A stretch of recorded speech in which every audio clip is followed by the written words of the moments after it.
Okay everyone, glad to have you here. So today we are going to discuss hal-hal apa saja yang sebenarnya mesti diperhatikan oleh setiap pembelajar pemula atau mereka yang baru mau mempelajari bahasa Inggris sebagai foreign language, sebagai bahasa asing. Pada dasarnya sebagian besar dari kita memulai dari vocabulary, memulai dari kosakata, and that's fine. In case of English, you need to look into a word in 5 ways. Dalam konteks pembelajaran bahasa Inggris, paling tidak kalian memahami atau melihat sebuah kosakata itu melalui 5 cara. The first one is meaning. Yang pertama arti, ya. Telusuri artinya.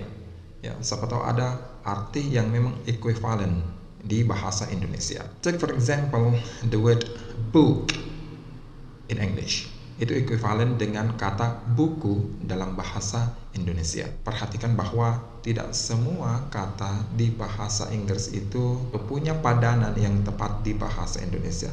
Karena seperti bahasa-bahasa lainnya, bahasa Inggris juga punya apa yang kita sebut dengan idiomatic expression, ungkapan gitu ya. Seperti to fall asleep. Kata fall di situ tidak berarti jatuh gitu ya, jatuh dari tidur, itu to fall asleep.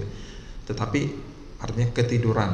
Yang kedua berkaitan dengan konsep yang kita sebut dengan parts of speech, konsep kelas kata, nouns, verbs, ya, adjectives, adverbs, conjunction, interjection, sampai punctuation, tanda bacanya. Hal ini berkaitan erat ya dengan salah satu aspek yang akan kita bahas setelah ini, yaitu function, ya, fungsi dari kata tersebut dalam kalimat. Karena dalam bahasa Inggris ada beberapa kata yang bentuknya sama tetapi punya berada di kelas kata yang berbeda. Seperti kata talk. Talk itu bisa berfungsi sebagai noun, bisa pula berfungsi sebagai verb.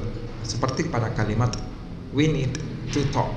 Nah, kata talk di situ berfungsi sebagai verb atau kelas kata kerja. Pada kalimat you and I need to have a talk about this, ya. Pada kalimat tersebut kata talk itu berfungsi sebagai nomina, ya. Jadi memahami part of speech dalam bahasa Inggris itu sangat penting. Aspek berikutnya adalah konsep yang kita sebut dengan form of a word.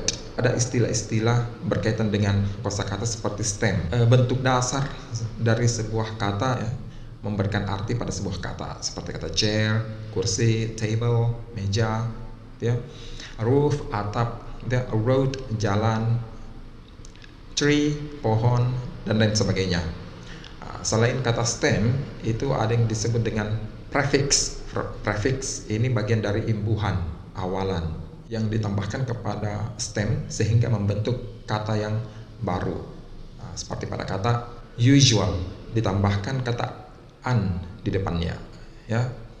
Suku kata an menjadi kata unusual, ya, unusual, seperti itu. Atau kata few diberi awalan pre, ya, menjadi kata preview.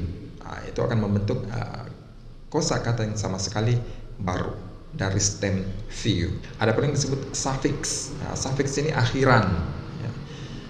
Seperti pada kata yearly, monthly. Dari kata month diberikan akhiran li jadi kata monthly, bulanan, ya. Kalau dalam bahasa Indonesia kata bulan diberi akhiran an jadi bulanan, ya.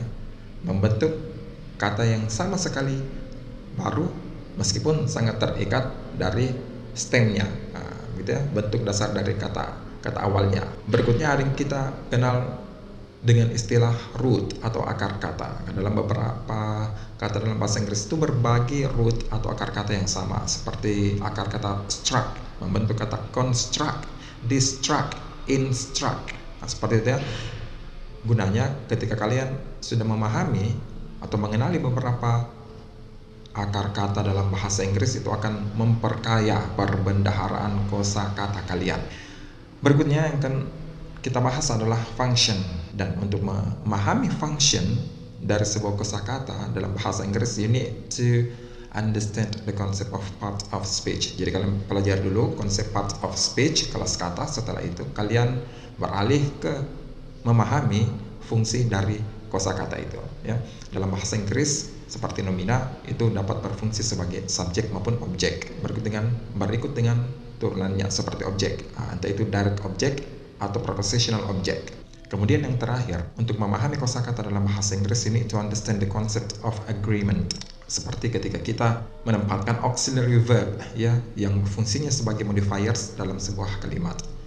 Taruhlah to be ya. To be ada beberapa ya, dalam to be dalam bentuk present seperti am, is, are ya. Am itu in agreement with the pronoun I ya. Jadi am itu cocoknya bersama pronoun gitu ya, kata ganti I. Sedangkan is cocoknya bersama dengan she, he ataupun it. Sedangkan to be, are itu cocoknya dengan you, they dan we. Tidak bisa dipasangkan secara serta-merta. I tidak bisa dipasangkan dengan is, gitu ya. I tidak bisa dipasangkan dengan are. Demikian pula sebaliknya. She tidak bisa dipadankan dengan are ataupun am. Itu konsep itu yang dimaksud dengan agreement dalam bahasa Inggris. Pada kalimat sederhana, ya, ada subjek dengan ada verb. Ketika subjeknya ditulis dalam bentuk tunggal, dalam konteks present tense, maka verb itu harus diberi akhiran s. Dalam konteks present tense, the teacher walks, ya, the teacher talks, seperti itu. Itu yang disebut dengan agreements. Kalau kalian tidak menempatkan s, maka dianggap keliru secara tata bahasa, secara gramatikal. Nah, itu 5 aspek yang perlu kalian sebagai beginner learners of English ini to understand. Kalian harus pahami setidaknya 5 hal, ya. The meaning, arti, ya. Kedua, you need to understand the concept of part of speech, konsep kelas kata. Yang ketiga, you need to understand the form of English words, bentuk yang memungkinkan sebuah kata dalam bahasa Inggris itu terbentuk. Berikutnya ada konsep yang disebut dengan function. Function ini berkaitan erat dengan part of speech karena menentukan peran dari sebuah kata dalam sebuah kalimat. Kemudian yang terakhir, agreement. When you already understood these 5 aspects of how to look into words, insya-Allah kalian akan dapat mempelajari dan mengerti bahasa Inggris dengan lebih baik. Okay, that's all that I'd like to discuss to you today. Thank you very much for joining our session today. I'll see you soon, inshallah. Assalamualaikum warahmatullahi wabarakatuh.